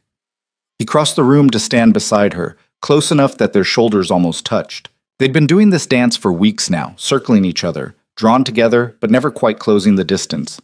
Too much uncertainty, too much at stake. "The council meeting is in an hour," Ronan said. "You ready?" "No." Ilara finally turned to face him. "But I'll do it anyway." His expression softened. "You don't have to. I can present the reforms myself."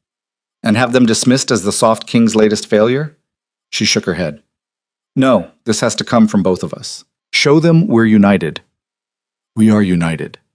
The words came out quiet, weighted with meaning beyond politics. Ilara's breath caught. They stood there in the morning light, the space between them charged with everything unsaid. Then footsteps in the corridor broke the moment. Fenrir appeared, looking harried. "Sorry to interrupt, but we have a situation." "What kind of situation?" Ronan's tone shifted immediately to command mode. "The kind where 3 packs showed up at our border demanding to know if the rumors are true." Ilara's stomach dropped. "What rumors?" "That Blackridge has gone soft. That we're harboring a witch who's corrupting our warriors. That our king is—" Fenrir hesitated. "Say it," Ronan ordered. "That our king is compromised, controlled by dark magic." Fenrir looked apologetic. "Darius has been spreading stories, turning the frontier against us." Of course he had. "How many warriors do they have?" Ronan asked. 50. Maybe more. They're calling for a demonstration of strength. Meaning they want us to prove we're still Blackridge. Ronan's jaw tightened. Which means blood, violence, like everything we're trying to move past. Or, Ilara said slowly, it means we show them something they've never seen before. Both men looked at her.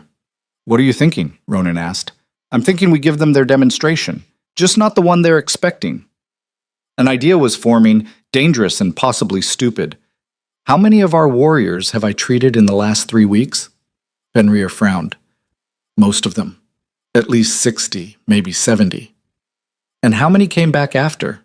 Not for healing, just to be there." "All of them." Fenrir's expression shifted to understanding. "You want to show the other packs what we've become." "I want to show them what strength actually looks like." Ilara turned to Ronan. Not the ability to endure pain, not the willingness to inflict it, but the courage to be vulnerable, to ask for help, to heal instead of break. Ronan stared at her for a long moment. Then slowly he smiled, a real smile that transformed his entire face. "That's either brilliant or suicidal." Can't it be both? With you, it usually is. He was already moving toward the door. Fenrir, gather everyone in the main yard. All of them. Warriors, healers, children, everyone. What should I tell them? Tell them, Ronan said, that we're about to redefine what Blackridge means. An hour later, the entire pack stood assembled, while 3 foreign delegations watched from the fortress walls. Alara recognized the banners, Ironpaw, Stormcrest, and Shadowfen, all of them larger packs, all of them traditional, all of them deeply invested in the old ways, and all of them looking for any excuse to declare Blackridge weak. Alara stood on a raised platform beside Ronan, very aware of every eye on her. She'd dressed simply, healer's robes, no weapons, nothing to suggest power beyond what she carried in her hands. Ronan, by contrast, looked every inch the warrior king, but when he spoke, his voice carried not aggression, but certainty. 3 weeks ago, my brother tried to kill me. He used poison. He manipulated, lied, and nearly destroyed everything I've been trying to build. Ronan's gaze swept the assembled wolves. Some of you supported him. Some of you believed his vision of strength was the only way to survive. Silence. No one moved. But Darius was wrong. And so was our father before him. And so was every king who taught us that pain equals power, that mercy equals weakness, that the only way to survive is to destroy anything soft inside us. Pretty words, a voice called from the Ironpaw delegation. But words don't hold territory. Strength does. You're right, Ronan nodded. So let me show you strength. He turned to Alara. Go ahead. This was it. The moment that would either prove their point or destroy any credibility they'd built. Alara stepped forward. 3 weeks ago, I was a debt payment. Expendable. Worthless. I expected to die here. Her voice carried across the yard. Instead, I found wolves who were hurting. Warriors carrying injuries they'd hidden for months, years. Children being trained past their breaking points. An entire culture bleeding from wounds it refused to acknowledge. She descended from the platform, walking among her packmates. So I started healing them, not just their bodies, their spirits. I created a space where it was okay to admit you needed help, where asking for healing wasn't shameful, where strength meant knowing your limits, not ignoring them. Alara stopped in front of a massive warrior, one of the first she'd treated. Tell them what happened. The warrior hesitated, then spoke. I had 3 cracked ribs and a torn shoulder. Been fighting through it for 2 months because admitting injury meant reassignment, meant being seen as weak. His voice roughened. The pain got so bad I couldn't sleep, couldn't eat, but I kept pushing because that's what we do in Blackridge. And then? Alara prompted. And then you fixed me in 20 minutes. The warrior looked at her with something like awe. Just fixed me, like it was nothing. And when I tried to thank you, you said I deserved to not hurt, that surviving wasn't the same as thriving. Murmurs rippled through the watching packs. Alara moved to another wolf, the young man whose shoulder she'd relocated. Your turn. I was terrified of you at first, he admitted. Thought healing was weakness. Thought accepting help meant I'd failed. He paused. But then I realized something. The strongest warrior isn't the one who can take the most damage. It's the one who knows when to stop taking damage and start fixing it. More murmurs, louder now. This is absurd, someone from Stormcrest shouted. You're teaching them to be soft. No, Ronan's voice cut through the noise. We're teaching them to be smart, to be sustainable, to build warriors who last decades instead of burning out in years. And how's that working? The Stormcrest representative challenged. Are your warriors weaker now, less capable? See for yourself. Ronan gestured to the training yard. Fenrir demonstration. What followed was the most impressive sparring session Alara had ever witnessed. Warriors moving with precision and power, pushing each other hard but not recklessly. When someone took a hit that looked bad, they called pause, got checked, then continued. No one hid injuries. No one fought through obvious damage just to prove a point. And somehow, impossibly, they were better for it. Faster, sharper, more focused. Because they weren't afraid. Your warriors look healthy, the Ironpaw leader admitted grudgingly. I'll give you that. But strength isn't just physical. It's mental, cultural. You've disrupted everything Blackridge stood for. Good, Alara said before Ronan could respond. Because what Blackridge stood for was slowly killing everyone in it. She walked to the center of the yard, addressing all 3 delegations directly. You want to know if the rumors are true? Yes, Blackridge has changed. We still train hard. We still produce some of the fiercest warriors on the frontier, but now we do it without destroying ourselves in the process. And you expect us to believe this makes you stronger? The Shadowfen representative sounded skeptical. I expect you to believe your own eyes. Alara gestured to the assembled pack. Look at them. Really look. Do they seem weak to you? Or do they seem like wolves who've finally figured out how to be both powerful and whole? The Shadowfen leader studied the crowd for a long moment. Then, unexpectedly, she laughed. I'll be damned. You actually did it. Did what? Ronan asked. Figured out what the rest of us have been too stubborn to admit. She descended from the wall, approaching the platform. That the old ways are breaking us. That we're losing warriors to injury, burnout, despair. That something has to change. She extended her hand to Ronan. Shadowfen would like to propose an alliance. Not based on fear or dominance, but mutual support. We share your healer's methods, you share your training innovations. Ronan took her hand, but his expression remained cautious. And Ironpaw? Stormcrest? The Ironpaw leader snorted. You've gone soft, no question, but... He paused.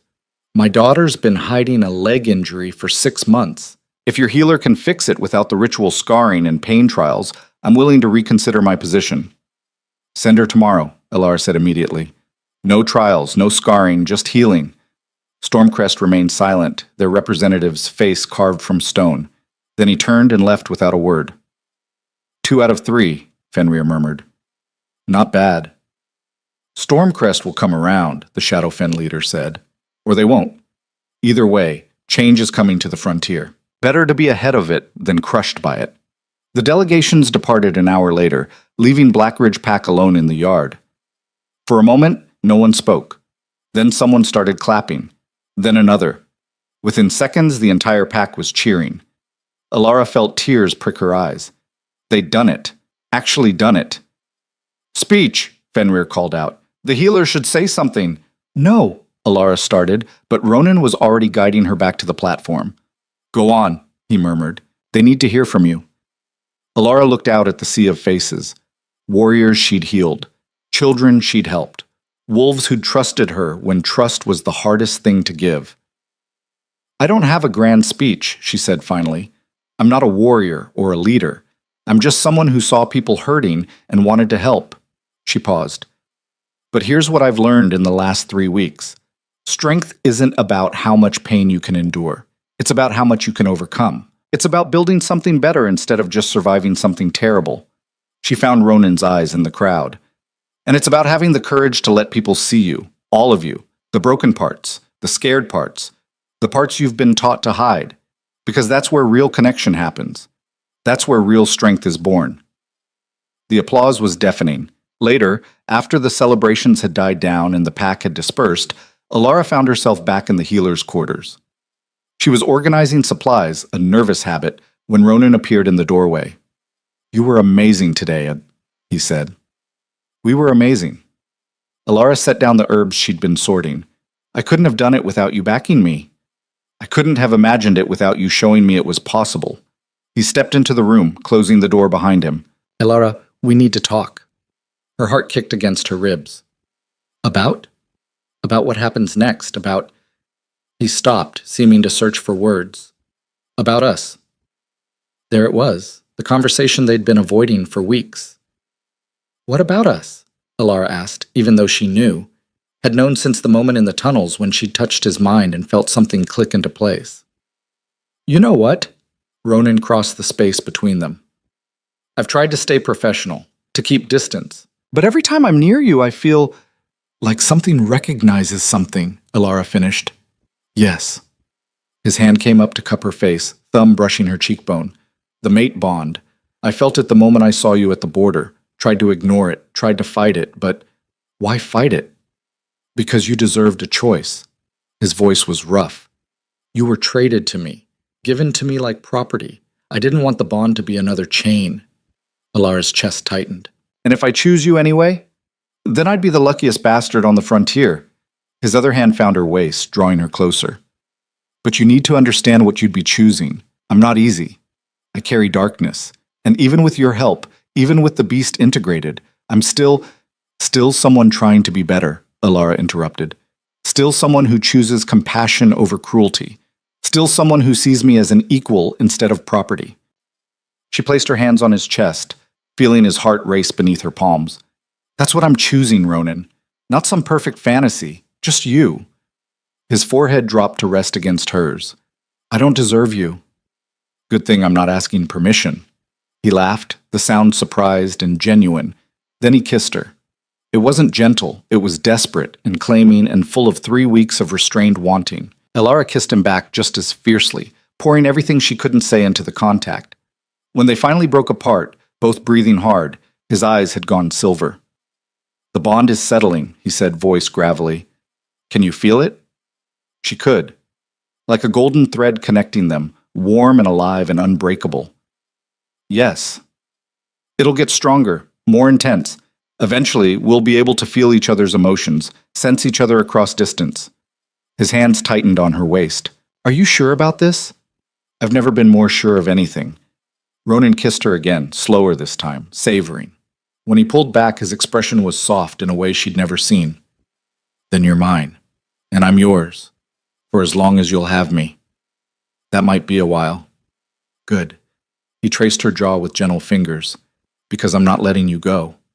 They stood there in the healer's quarters, wrapped around each other, while outside the fortress walls the sun set and the moon rose. The bond between them pulsed warm and steady, a promise of something neither had expected but both desperately needed. The next morning brought new challenges. Word had spread across the frontier about Black Ridge's transformation, and reactions were mixed. Some packs sent envoys seeking alliances. Others sent threats. Darius reportedly was gathering supporters for some kind of retaliation. But inside Black Ridge, changes continued. The training yards were reorganized to include healing stations. Warriors were encouraged to report injuries immediately rather than hide them. Children's training was restructured to build strength without breaking spirits. And Alara's healer's quarters became the heart of it all, a place where wolves came not just for physical healing, but for the quiet acknowledgement that pain wasn't weakness, that needing help was human. Well, wolf. Whatever. We need more healers, Alara told Ronan one evening as they reviewed the day's injuries. I can't keep up with demand. I've been thinking about that. Ronan set down the report he'd been reading. What if we started training them? Not everyone has your gift, but basic healing knowledge. That could be taught. A healer corps. Alara felt excitement kindle in her chest. Warriors who can also heal, wolves who understand both sides. Exactly. He pulled her into his lap, and she went willingly, settling against his chest. We could make it part of standard training. Every warrior learns basic medicine, field healing, triage. Darius would have called that weakness. Darius was an idiot. Ronan's arms tightened around her. This is practical. Warriors who can heal themselves and each other last longer. Fight better. Build loyalty that goes beyond fear. Alara twisted to look at him. You've really thought this through. I've had good inspiration. He kissed her temple. Plus, watching you work has taught me something. Healing isn't passive. It takes strength, skill, courage, all the things we value in warriors. Are you saying I'm a warrior? I'm saying you're the strongest person I know. His voice was serious. You came into an enemy fortress with nothing but your gift and your stubbornness, and you changed everything. That's not weakness, Alara. That's power. She didn't know what to say to that, so she kissed him instead. They were still tangled together when Fenrir knocked on the door. Sorry to interrupt, he called, but we have visitors, the kind you're going to want to see. Ronan groaned but released Alara. This better be good. It was. In the main hall stood a delegation from Silverpine. Alara's former pack, the wolves who'd sold her. Her blood ran cold. At the head of the delegation was Alpha Thane, older, grayer, but with the same cold eyes that had looked at her like property 3 months ago. Ronan Kyle, Thane said formally. We come seeking audience. You come seeking something, Ronan corrected, his tone icy. What? Thane's gaze found Alara. Something flickered in his expression. We come to retrieve what was ours. The debt is settled. The contract complete. We want Alara Voss returned. The hall went deadly silent. Alara felt rage and fear war in her chest. They wanted her back. After everything they'd done, everything they'd put her through, they wanted her back. No. Ronan's voice was flat. Final. The contract? The contract stated a life for a debt. The life was given. The debt was paid. Ronan stepped forward, and every wolf in the hall tensed. Alara Voss belongs to Blackridge now. She's under my protection. Under my... He paused, significant. Claim. Thane's eyes widened. The mate bond. Yes. You bonded with a debt payment? Thane sounded incredulous. I bonded with the strongest, bravest, most extraordinary wolf I've ever met. Ronan's hand found Alara's, squeezed. And if you think I'm giving her up, you're insane. We didn't come to fight, Thane said quickly. We came to renegotiate. There's nothing to negotiate. Please. The word seemed to cost Thane dearly. Just hear us out. Ronan looked at Alara. Your call. She wanted to say no, wanted to throw them out, make them feel even a fraction of the helplessness they'd made her feel, but something in Thane's expression stopped her. Not remorse exactly, but something close to it. 5 minutes, she said. Thane nodded. Silverpine is dying. Half our pack has left in the last 2 months. The other half is barely holding on. We're losing warriors to injuries we can't treat, losing children to training methods that break more than they build. He paused. Word reached us about what you've done here, about the changes, and we want that. You want me to come back and fix your pack? Alara couldn't keep the bitterness from her voice. After you starved me, chained me, and sold me? I know what we did was wrong. Thane's voice was quiet. I know we don't deserve your help, but our pack is full of wolves who had nothing to do with those decisions. Children, families. They shouldn't suffer because their leaders were cowards. He's right, Fenrir murmured, as much as I hate to admit it. Alara looked at Ronan. Through the bond, she felt his steady support, his willingness to back whatever she decided. I'll help you, she said finally, but not the way you want. Thane frowned. What do you mean? I mean, I'm not coming back to Silverpine. I'm staying here, with my mate, with my pack. Alara's voice strengthened. But I'll send healers. I'll share knowledge. I'll help you build something better. On one condition. Name it. You dismantle the debt system. No more selling pack members to settle obligations. No more treating wolves like currency. Alara stepped forward, and Thane actually backed up. You build a culture where every life has value, where asking for help isn't shameful, where strength means lifting each other up instead of tearing each other down. That's a complete restructuring. That's the deal. Take it or leave it. Thane looked at his delegation. Quiet conversations happened in whispers. Then he turned back to Alara. We'll take it. He extended his hand.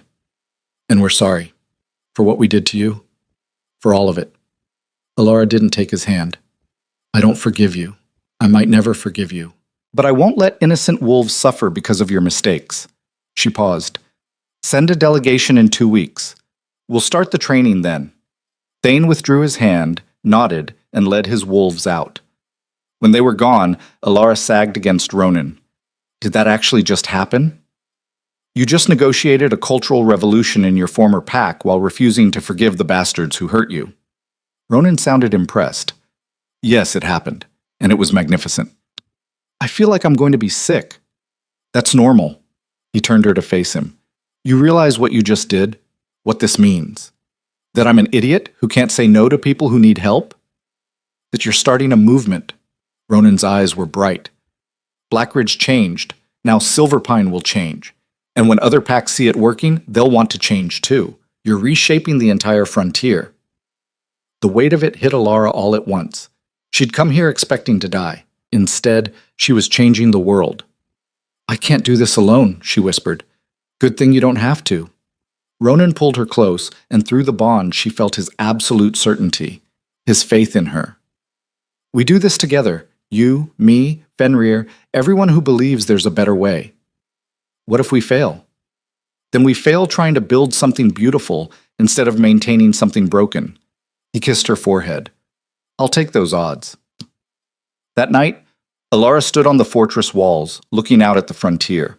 Somewhere out there, Darius was plotting. Other packs were watching. The old ways were fighting back against the new. But here, in Blackridge, change was taking root. Warriors laughed in the training yards. Children played without fear.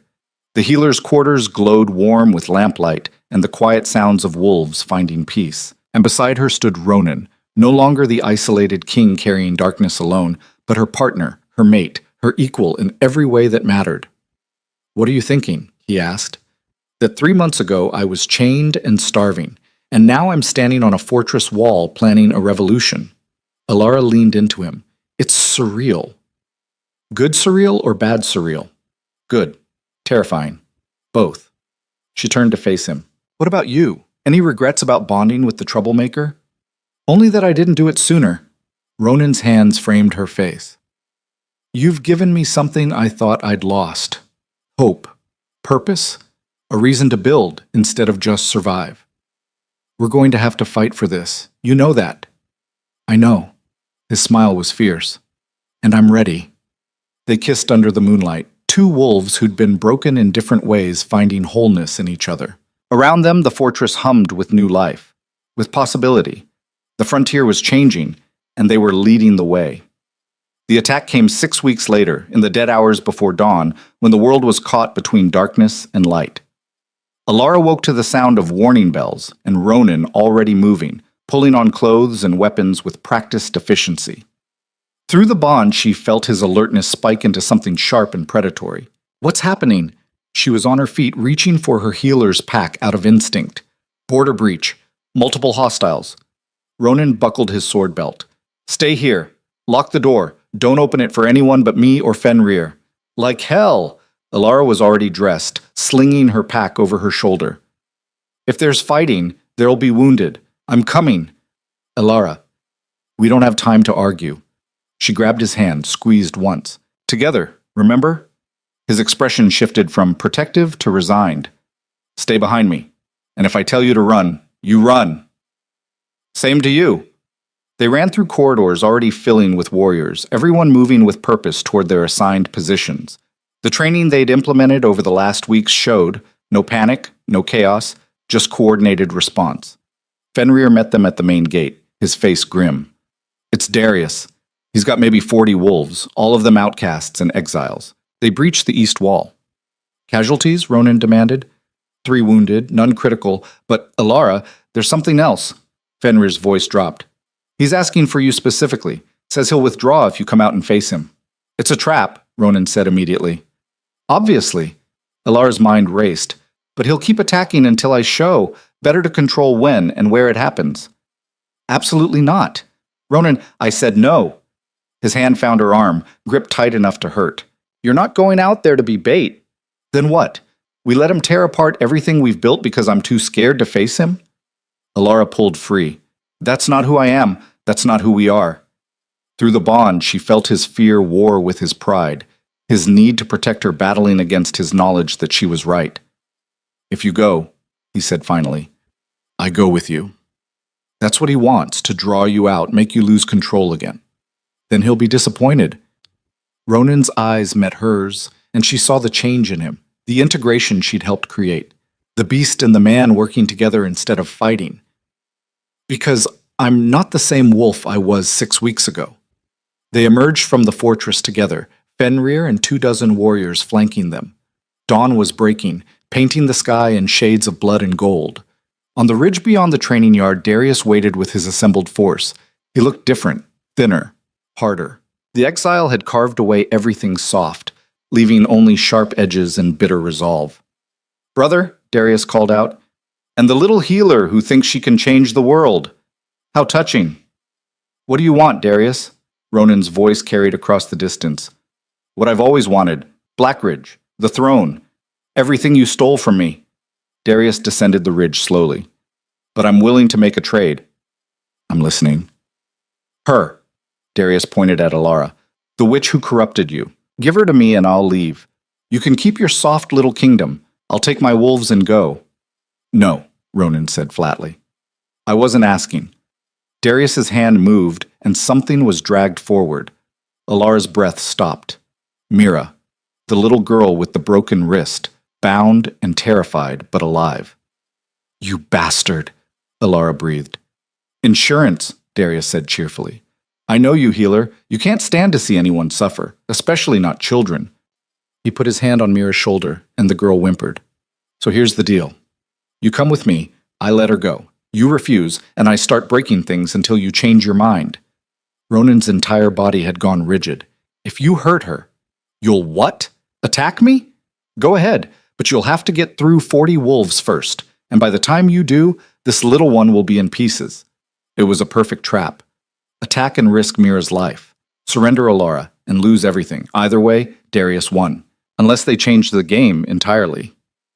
Okay, Alara said. Alara, no, Ronan started. I'll come with you. She stepped forward, hands visible and empty. But you let Mira go first, and you withdraw your forces. Those are my terms. Darius studied her for a long moment.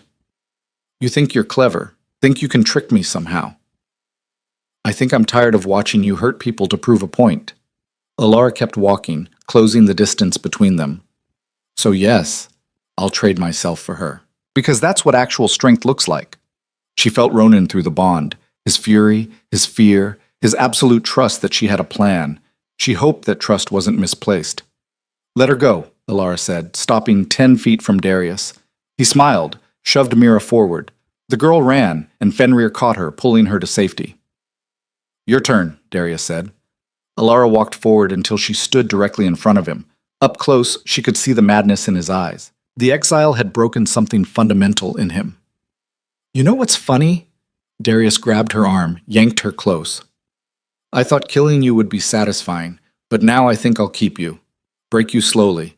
Make you watch while I tear down everything you built. You won't get the chance, Alara said quietly. Why? Because your mate will save you? Darius laughed. He's surrounded, outnumbered. By the time Alara's hand shot up, pressing against his chest, and she poured her gift into him. Not healing. The opposite. She'd learned something in the weeks of treating injuries, of understanding how bodies worked. Healing was about restoring balance, fixing damage. But that same knowledge could be weaponized. She could feel every injury Darius had ever sustained, every scar, every old break, every torn muscle. And she made them all hurt at once. Darius screamed, dropping to his knees.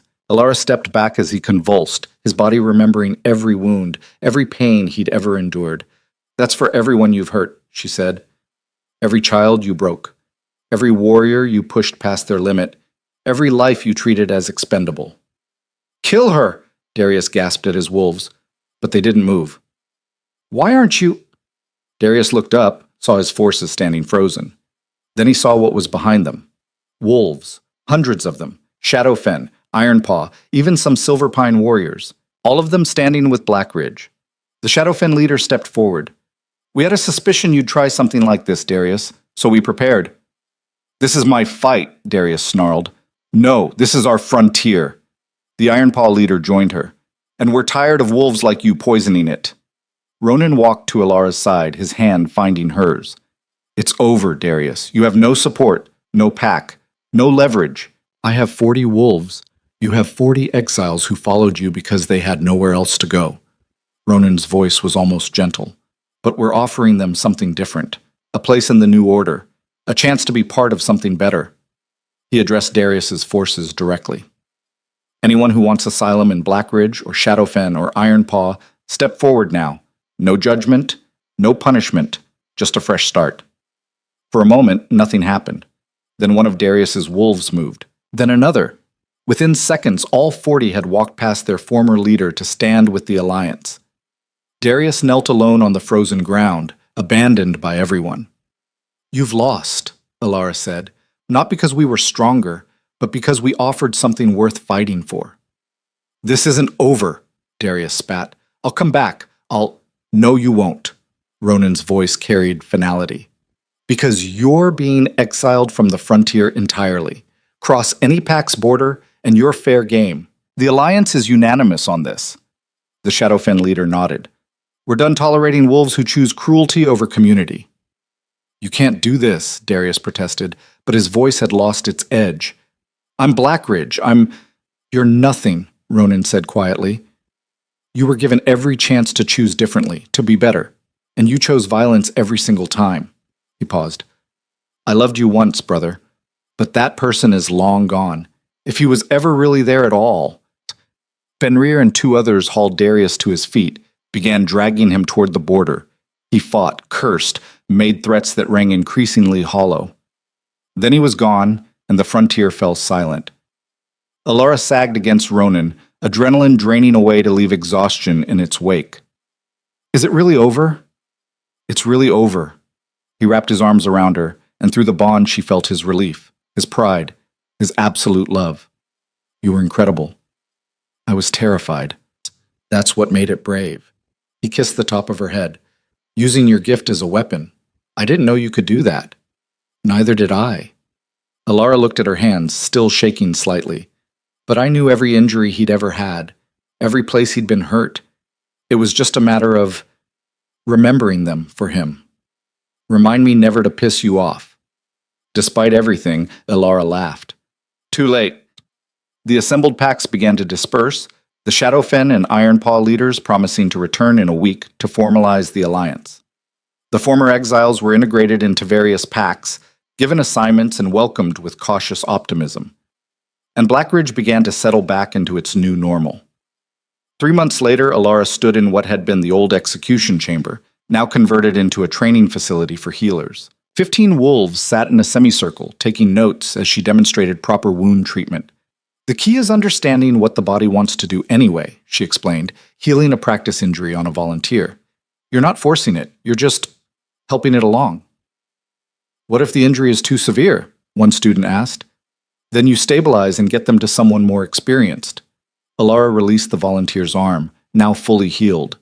There's no shame in knowing your limits. Better to ask for help than make things worse. After the class, she found Ronan waiting outside, leaning against the stone wall with the kind of casual grace that still made her heart skip. How'd it go? He asked. Good. They're learning fast. Alara took his offered hand.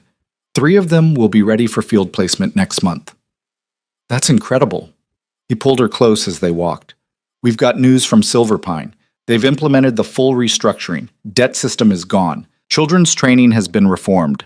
They're asking if we can send more healers. We can spare 2, maybe 3. Already arranged it. Ronan's tone was satisfied.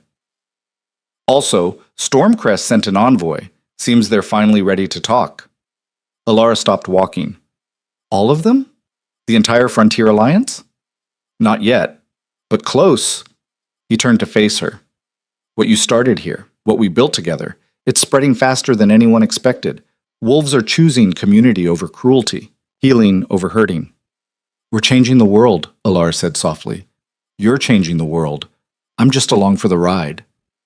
Liar. She kissed him, quick and fierce. We're doing this together. They continued walking through the fortress that had become home, past training yards where warriors sparred and laughed, past the healing quarters where injured wolves received treatment without shame, past children playing without the shadow of fear. Everything was different now. Better. Not perfect. Nothing was ever perfect, but healing in ways that mattered. That night, under the full moon, the entire pack gathered for a ceremony. Elder Morna, recovered from Darius's attack and more formidable than ever, stood on the platform where trials had once been held. Tonight, she announced, we formalize what has already become truth. Alara Voss is no longer a debt payment, no longer an outsider. Tonight, she becomes what she has always been in her heart. Alara stepped forward, Ronan at her side. Do you accept the responsibilities of Pack? Morna asked. To protect, to serve, to build something greater than yourself? I do, Alara said clearly.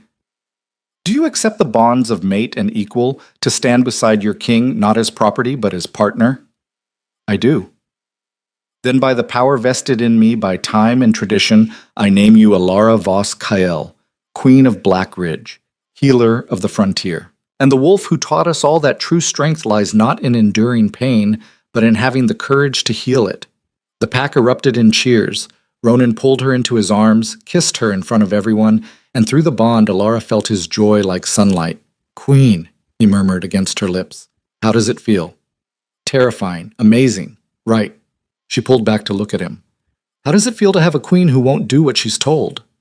Like everything I never knew I needed. His smile was brilliant. Though I should warn you, the council meetings are incredibly boring. I've sat through your training reports. I think I can handle it. They spent the rest of the evening celebrating, eating, drinking, accepting congratulations from packmates who'd become friends, from allies who'd become family. Mira presented Alara with a flower crown made of winter blooms, her young face serious with importance. "You saved me," the little girl said. "Now I'm going to be a healer too, so I can save people like you did." Alara's eyes burned with tears. "You'll be amazing." "I know." Mira grinned, gap-toothed and confident, then ran off to join the other children. "She's got your attitude," Ronan observed. "Poor thing." As midnight approached, they slipped away from the celebration, finding their way to the fortress walls. Below, Black Ridge spread out in all directions, torches burning, life thriving, hope growing in places where once there had been only pain. "Tell me what you're thinking," Ronan said, pulling her against his chest. "I'm thinking about the girl who arrived here 3 months ago, chained, starving, expecting to die." Alara leaned into his warmth. She couldn't have imagined this. "What part?" "Any of it. The changes, the alliance. You." She turned in his arms. "Definitely you. I'm the lucky one." His hands framed her face. "You took a broken king and a broken kingdom and showed us we could be whole. You weren't broken. You were just fighting the wrong battle." "Maybe," he kissed her forehead, "but you helped me see that." They stood together in comfortable silence, watching the moon track across the sky. Somewhere in the fortress, the celebration continued. Somewhere on the frontier, other packs were beginning their own transformations. And somewhere, everywhere, the old ways were giving ground to something new. "What comes next?" Alara asked. "What do you want to come next?" She considered. "I want to expand the healer program, train more wolves, maybe establish satellite clinics in allied territories." Her voice gained enthusiasm. "And I want to keep pushing, keep showing that there's another way to be strong." "Done." Ronan's tone was certain. "What else?" "I want to wake up next to you every morning, fight beside you every day. Build something that outlasts us both." "Now that," he said, "I can definitely arrange." He kissed her under the moonlight, slow and deep and full of promises. When they finally broke apart, both breathing hard, Alara saw her future reflected in his silver eyes. Not the future she'd imagined as a scared girl being traded at a border. Not the future of survival in pain and endurance, but something better, something chosen. A future built on trust, partnership, and the radical belief that strength didn't mean breaking. It meant healing what others would destroy. "I love you," she said. The words came easily now, natural as breathing. "I love you too." Ronan's voice was rough with emotion. "My queen, my mate, my healer who saved the broken king." "I didn't save you. We saved each other. Even better." They stayed on the walls until dawn began to break, painting the frontier in shades of gold and possibility. Below, Black Ridge stirred to life, wolves beginning their day in a kingdom that valued strength and compassion in equal measure. And at the heart of it all stood 2 wolves who'd found each other in the darkest circumstances and chosen to build light. Alara thought about the journey that had brought her here, the chains, the fear, the moment when Ronan's eyes had met hers at the border and something ancient had recognized something eternal. She'd been traded as a debt payment. She'd become a queen. But more than that, more important than titles or power or alliances, she'd become herself, fully, completely, without apology. And in doing so, she'd helped an entire frontier do the same. "Ready to face the day?" Ronan asked as the sun crested the horizon. "With you?" Alara squeezed his hand. "Always." They descended from the walls together, king and queen, partners in every way that mattered. The fortress welcomed them with warm light and familiar sounds, children laughing, warriors training, healers working, life continuing in all its messy, beautiful complexity. This was what they'd built. Not perfection, but progress. Not an ending, but a beginning that would ripple outward for generations. Alara had arrived at Black Ridge expecting death. Instead, she'd found life, purpose, love, and the strength to prove that the hardest thing in the world, the bravest thing, wasn't enduring pain. It was choosing to heal. And in that choice, in that radical act of compassion in a cruel world, She'd changed everything. The frontier would never be the same, neither would she. And that, Alara thought as Ronan pulled her close and the pack surrounded them with welcome, was exactly the point.